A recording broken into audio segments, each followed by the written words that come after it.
சுமதி சொல்றாங்க பாண்டியனை பார்த்து, எங்க அம்மாவுக்கு 75வது பிறந்த நாளுங்க.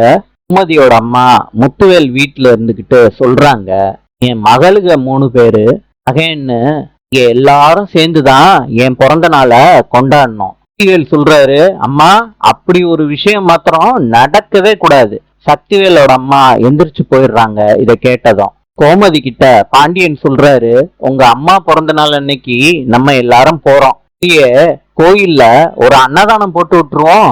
கோமதி சொல்றாங்க, இப்பதாங்க எனக்கு ரொம்ப நிம்மதியா இருக்கு. சக்திவேல் சொல்றாரு முத்துவேலை பார்த்து, அந்த குடும்பமும் நம்ம அம்மாவோட பிறந்த நாளை கொண்டாடுறாங்கன்னு நினைக்கிறப்ப என் உடம்பெல்லாம் பத்திக்கிட்டு எரியுதுன்னு.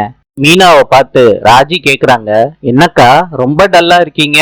மீனா சொல்றாங்க, நான் அவரை கல்யாணம் பண்ணிக்கிட்டதுக்கு காரணம் அவரு கூட்டு குடும்பத்துல இருக்காருன்னு தான். ஒரு நாள் எல்லா மனுஷங்க கூடவும் இருந்துட்டு இப்ப தனியா இருக்குமேன்னு நினைச்சு எனக்கு வெறுப்பா இருக்கு ராஜி. மீனா வீட்டுல உட்காந்துக்கிட்டு இருக்கப்ப கோமதி போன் பண்றாங்க மீனாவுக்கு. சொல்றாங்க, அத்தை உங்களுக்கு 100 ஆயுசு கோமதி கேக்குறாங்க.